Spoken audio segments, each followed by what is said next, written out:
That's our goal, is to win. Just to have justice for Dad. Yeah. That is our greatest desire, is to have justice and people held accountable for their actions. I'm moving house today. It's been 2 years, 8 months and 28 days, and I've got to say that as I step off the bus for what could be the last time spent as sitting in your boss, supermarket queues, etc. And I have to say though, it's only today that I'm glad to be leaving. I really will miss the when Santa.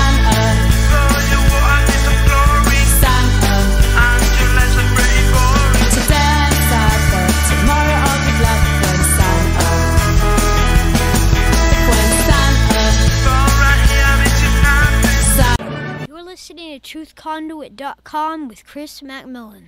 Hello, everybody. My name is Chris McMillan, and this is another episode of truthconduit.com. And I'm here with Tean Cluff. I had the pleasure of meeting Tean and her husband last November in Mesquite, Nevada at the Red Pill Expo.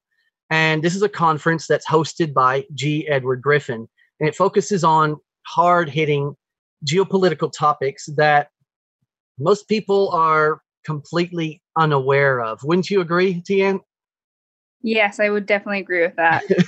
So when I met you, I confess I had never heard of your father. And that is the whole point of expos like that, to shine a light on these stories that need to be told. So when I learned about this story, I knew, I put your name on a list of people I would love to talk to, and I reached out to you, and that's why I really appreciate you getting back to me and doing this today. The stories here that we tell, you're not likely to get them from any corporate media or any government-funded corporate or government-funded source. So I always encourage people to check out the links when I put it up. That's the most important part. And I'll ask you later any links, all relevant links that you make sure I want to include when I put this up. Okay. So, Tean, how is the weather in Arizona right now? Actually, it's great. It's starting to warm up here, and just a little breezy, but that's about it. Yeah, just about in the 50s, 60s, so it's nice. What kind of cows do y'all have? We have Black Angus. Okay. Yeah, and I mentioned to you, we used to raise Beefmaster here. I grew up with Beefmaster, and then my dad had to sell them about 10 years ago, and I wasn't living here, and that was a sign I needed to kind of move back and help things out. It just got a bit too much. But those are two great breeds, Beefmaster and Black Angus. Definitely. Yeah. Well, it's about your father, Lavoy Finicum.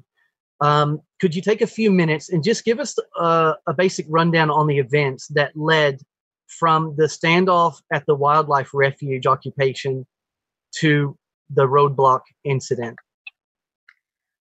Oh, well, I wasn't there pretty close to that date, but I would say the rundown is there was an informant, and he had cooperated with the FBI, and he had told them exactly who's going to be in what vehicles, told them the plan that everyone's going to be leaving 30 minutes in between. And so the FBI knew who was going to be where and when. And so there was a little bit of a mix-up for him on his side of it, you could say. Victoria Sharp was one of the Sharp children who was running late. And so my dad just said, you can hop in with me. We can get you there. No problem. And so I guess that was the events of that day leading up to it. I mean, they went through. So was he meant to be alone in the vehicle? And because the people running late, they all hitched a ride with him? So it was just supposed to be him and Ryan, I believe. It might have been both Ryans, but for sure, Ryan Bundy. So for sure, those two. And then in the end, it was her cell phone footage that was released, wasn't it? That was Shauna Cox's cell phone footage. Mm-hmm. Because so Shauna, she jumped in the vehicle because they couldn't find the camera person, or David Fry. David Fry was busy, and so she said, well, I have a camera. I can come and video it because they need someone to video it. And so she hopped in as well. So the informant, well, can we back up a bit? What was the situation at the refuge? What was going on there? Well, there, to my knowledge, they were learning why the government had taken possession of all the lands. They were digging into those researches, and they were cleaning it up. They were having ranchers come in. Though the ranchers often would only come at night because they were scared. And so they'd have ranchers come and they would talk. And my dad's mission there was to teach. He said he had never taught so much since his mission. That's the most he's ever taught. And so his mission was to teach people, to enlighten them so they would stand with him. And so I feel like that was the reason of the occupation, is to teach and to put the government back where it belonged. And that was the beginning of it. And so when they were leaving on the day of the roadblock incident, was that the end of the standoff, or was it finishing then and they were just leaving? What was the situation? Where was your father going? He was going to the next county for John Day for a meeting. He had like over 300 people there waiting to hear what he had to say, to hear what he had to teach, and to help support him, basically, or to decide whether they wanted to. And that's where he was headed, to a meeting. And why did they want to arrest him? Because people would listen to him. He was so good at making it so other people could understand at whatever level they were of understanding, to where they could connect and be like, you're right. I do need to stand. I need to do something about this. So he was a very important part of the spearhead of bringing our country back to its foundation. So I wonder what the technical, reason would have been, because, it's not a crime what you just described. I'm sure, I wonder what they would have come up with. I know that he said, he was very open about it. He says, I am not going to jail. Mm-hmm. He stood up for what he believed. The wildlife occupation then, because this is all just over 3 years ago, right? Oh my goodness. Yeah. It was January 2016. It's 4 years. 4 years. Yeah. Sorry. We're 2020 now. My goodness.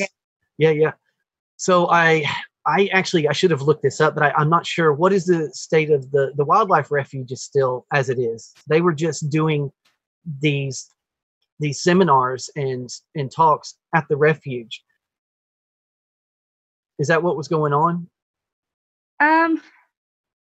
I believe so. It was a lot of like searching and teaching and people who just came to support, really. And that was just, and a lot of cooking, a lot of cleaning, a lot of media trying to reach out to the police to have cooperation, trying to have their redress of grievances heard. Just a lot of that. I was only there for about a couple hours when I went. Yeah, I was about to ask you, did you go out there much? Yeah? I did. So in the beginning of January, when I was still on school break, me and my grandparents drove up, and some of my siblings drove up as well. Sorry, on their own. What grade were you in? I was a senior. Okay. Mm-hmm. And I was planning on staying there with him. That was kind of like his plan. My daughter's going to come. She's going to help me with my phone. She's going to be my secretary, and she's going to come and help. And that was my plan as well. I was going to stay there with him. Well, we got there. We spent some time with him. And then my uncle, who was there at the time, was like, went and talked to him, and he said, Lavoy, your kids, they need to go, basically. Like, just a prompting and a feeling and an inspiration that it's not necessarily where they're supposed to be right now. And my dad was like, you know what? You're right. They do need to go. So he sent me home as well, regardless of our previous plans.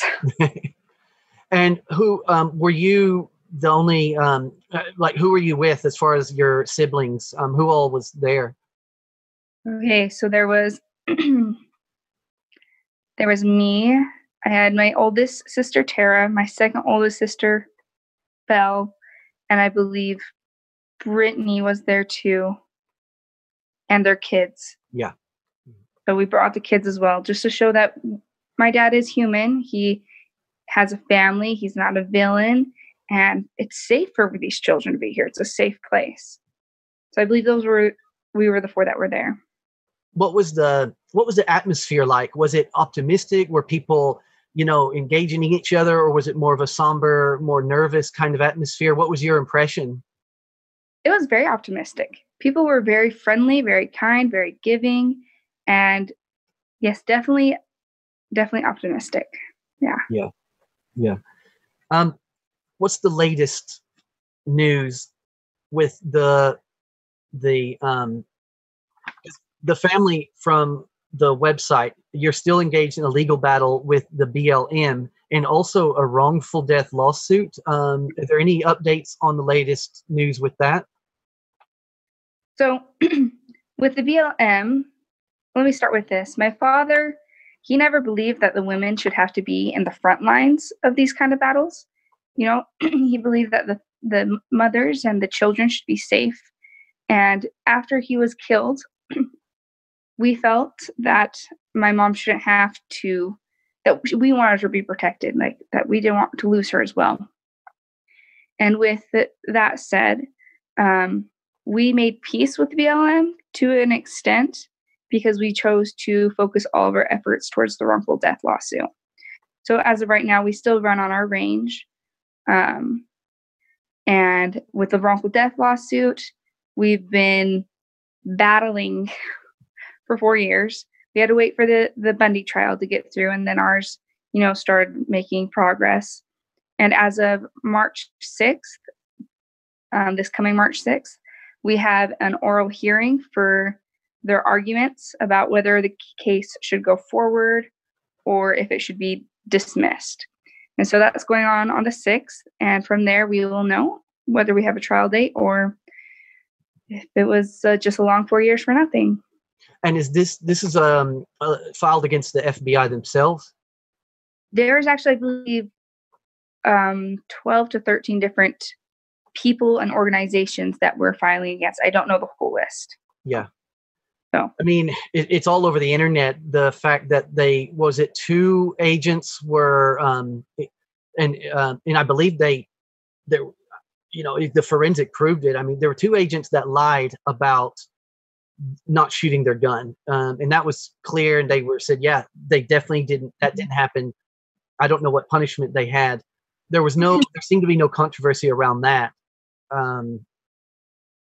So Agent Astorita was the one who lied about firing his weapon, and he cleaned up his own brass, and he cleaned his own gun, and he lied multiple times to superiors.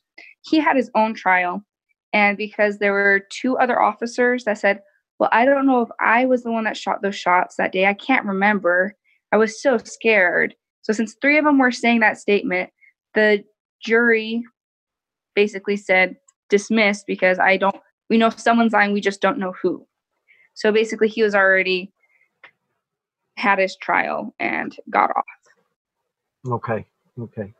So what's the best case scenario with the wrongful death lawsuit going on? What are you guys at best hoping to achieve? To win. That's our goal, is to win. Just to have justice for Dad. Yeah. That is our greatest desire, is to have justice and people held accountable for their actions. Bundy family, there's a connection with them. That was the famous incident with their standoff. And what was their, they weren't there. It wasn't clear to me if they were part of the refuge as well. Oh, they were. Okay. So what happened was, so from our family's perspective was, I believe it was Ammon or Ryan Bundy who called my dad on like New Year's Eve and said, hey, we're going to go up to support the Hammonds. Do you want to come with? And so my dad said, yeah, I'll come. And I guess they went. Sorry, and this is Oregon from Arizona. Are we talking from Arizona to Oregon? This isn't just an hour drive away. Yeah, it was. Okay. I think it's like 10 plus hours, definitely. Yeah. And so they went up and they did, I think, the penny tossing. I think that's what it was. And then Ammon pulled together a meeting and said, hey, I have a plan. Like this is my proposition, is that we go take over the wild refuge. And he stated his reasons of, like, we need to create a stand. We need to, we need to actually do something. Like, I've talked and I've tried to help the Hammonds. He was trying to help the Hammonds months before they went up there. And at that meeting, I don't really know exactly what went on. There's a little bit of footage that we have, but I don't have it memorized. That's where Dad said, okay, I will go with you. So my dad didn't have any idea about the occupation or the plan of the Bundys, but he decided to, sorry, my husband just No worries. but he felt in his heart and he prayed about it and he said, this is where I need to stand, and he chose to stand there with them. So it was, the Bundys were they were like the other parts of the spearhead. My dad was the talker and teacher, and they were the ones that created, I should say Ammon was the one that created the plan. Yeah. And they were arrested at a separate roadblock on that same day, I believe. I believe so, because Ryan Ammon was in the truck. Yeah. So after they killed my father and shot up at the truck, they arrested everyone in the vehicle. What's happening out at the ranch now? Well, right now, it's kind of the same old, just taking care of cattle. We have our yearlings rounded up right now, and we're letting them fatten up a little bit longer, and in March we'll sell them. And actually, come April, we're going to be doing a cowboy experience. It's a raffle that we've been doing. We did it last year to help raise funds. So that's going on, and if anyone wants to, they can still, put in the raffle to have a chance to maybe come out. And at that, we'll be doing branding and rounding up and just a lot of fun things. But basically, are you guys still fostering as well out there? So my mom hasn't fostered since my dad was killed because she's on the road too much. But me and my husband are working towards becoming foster parents as well. Yeah. Because you guys were doing that for a long time, weren't you? For like 20 years? Something about, yeah. Yeah. What was that like? Because you're growing up on this ranch you've already got your brothers and sisters, and then on top of that, you've got, yeah. I loved it. I absolutely enjoyed having them in my home. Don't get me wrong, just like any other siblings, there's times when you're just like, okay, I'm done. But I absolutely loved having them come in and be able to help them feel what a healthy family experience is like, and to help them know that, oh, so this is what it's supposed to be like. This is what parents are like. This is what it is to like have kind siblings. And I loved having them grow, and I loved hearing back from them, hearing how great their lives are doing and where they are. And that's probably one of the greatest reasons why I want to do it, is because I just love being able to help someone in their life. And I feel like as a child, that's one of the places where you can help the most. And the novels as well, the books. When I met you, that's what drew me over there, because I thought, okay, look, they're selling all these cool books. And then I realized the story. The novels, how many books did he write? Well, he did start a book before the one that's published, but he never finished it and he never published that. And the one that's published is the only one that he's written. There's a second one that my sister wrote, though. Okay, yeah. Mm-hmm. So on your website, then, if people want to buy the book, it's there. It seemed like your website, One Cowboy Stands for Freedom.com. Is that it? Yeah. One Cowboy Stand for Freedom. There's only one S. Yeah, very good. Don't worry, I will have the correct link in the show notes so people can get the book there as well. And what was the book about? It's like you said, a novel, and it's about the last, like, end of days kind of thing. Yeah. Where we get attacked from basically kind of like a Jericho.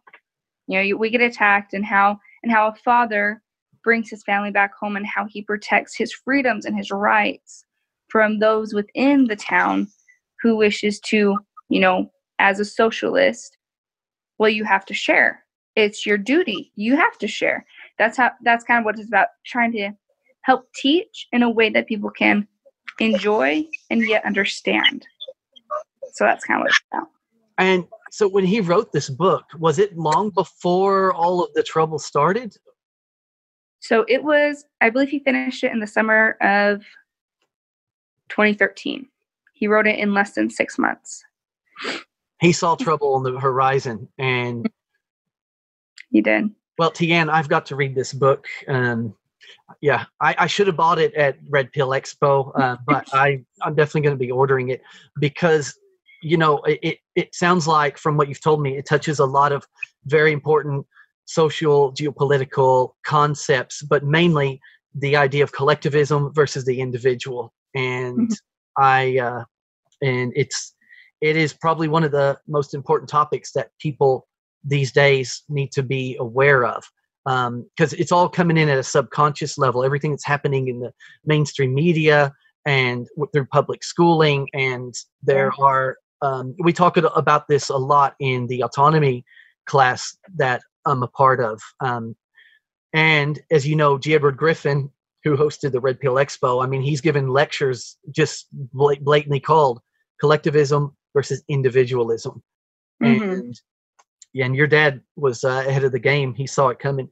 So he's come to represent, for a lot of people, your father, Lavoy Finicum, a symbol of freedom against government overreach, government tyranny, if you like. So, Tean, in your own words, what kind of person was he? Oh, man. Honestly, he's probably the best person I've ever known in my life. He is God-fearing, a man who loved life, and a very disciplined and diligent person. When he set his heart to something, he would achieve it, no matter what. And he was a family man. His family it would go God, family, and then country. God was always on the top, the most important thing, the only thing in his life that could bring him, that he would follow, that would guide him. And his family was his pride and joy. That's all he ever wanted to do, was be with his family, spend time with his family, teach his family. Family man, a godly man, and a man who just knew what was right and wrong and had no fear. I remember a video that he did when he was hearing about the Hammonds up in Oregon and how frustrated he was. He said, well, I'm not going to use any strong language, but I'm dang mad, and if you want to pick on someone, come pick on me. Basically, he was always there to protect those who were being hurt. He was a protector. And yeah. Person I strive. Sorry, what did you say that last bit? The person I strive to be. Yeah, the perfect person you strive to be. That's perfect.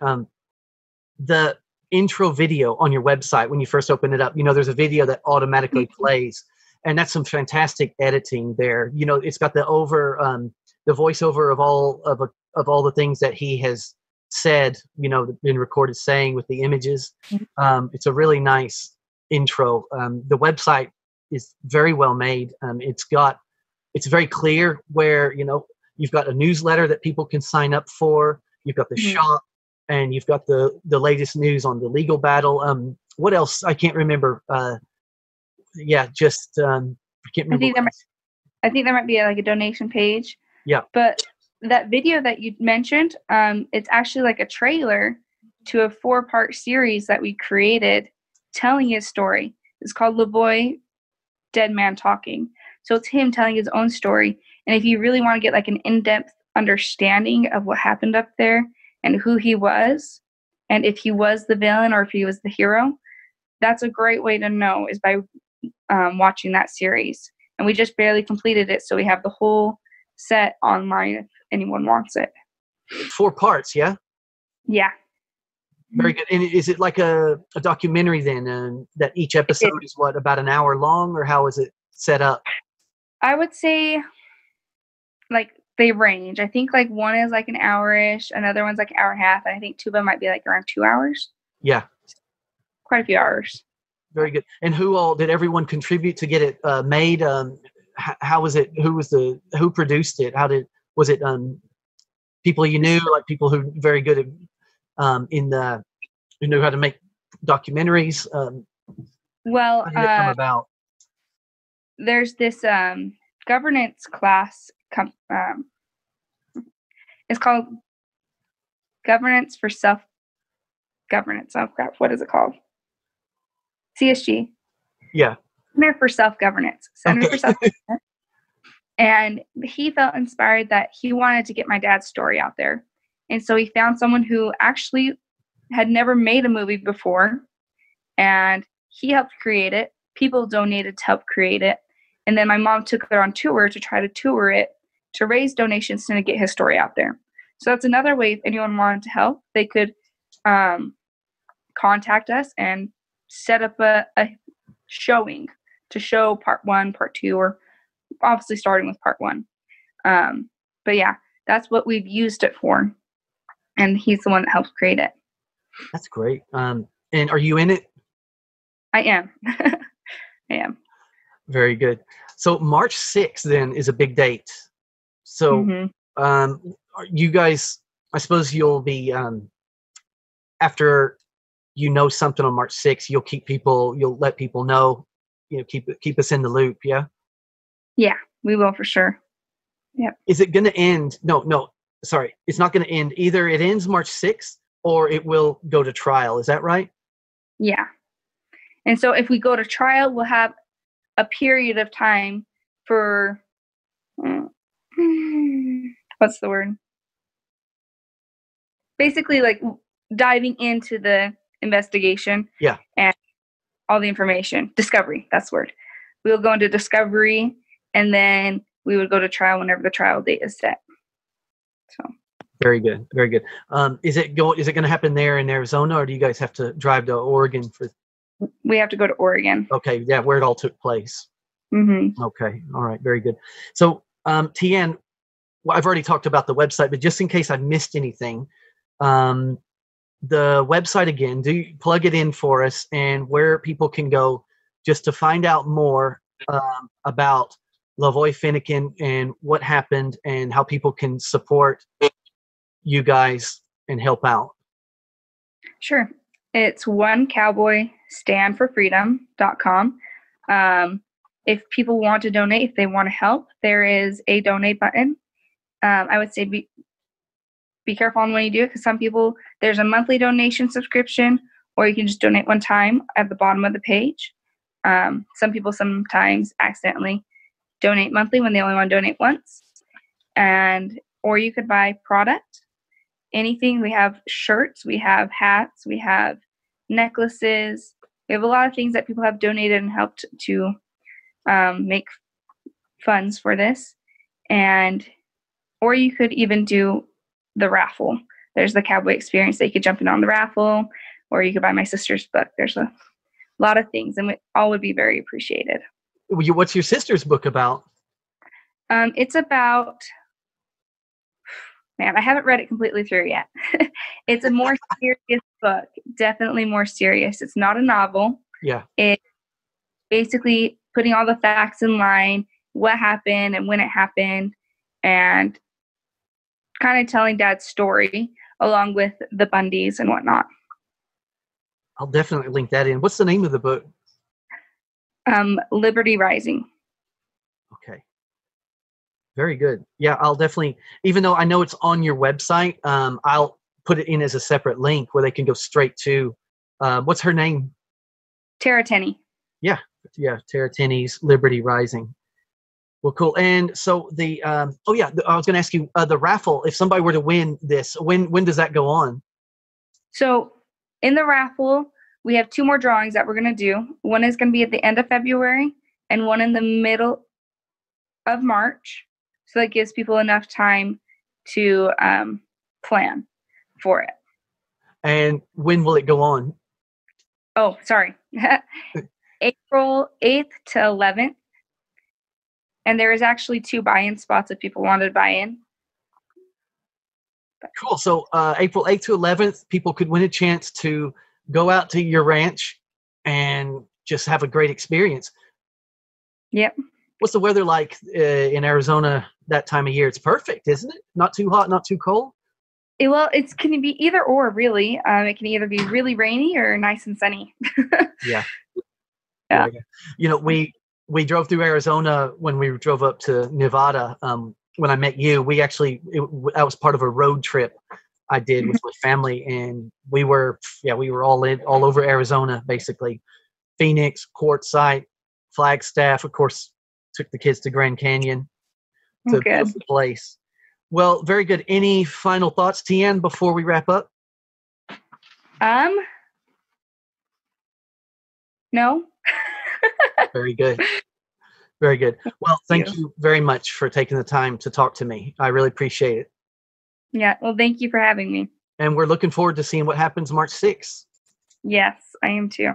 Walking down the street where children play. For them it's just another day. The future's reflected in their parents' faces, who chose to stay on in this place where they were born, went to school, got married, had kids, like their grandparents before them did. Got to escape, you know, before it's too late. Although today I could say that I really will miss the when Santa,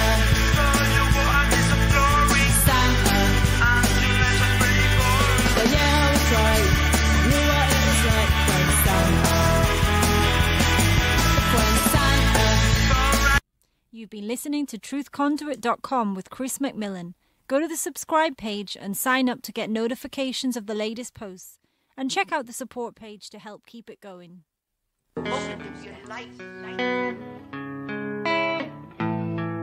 Yeah, I've got a friend in Jesus Christ.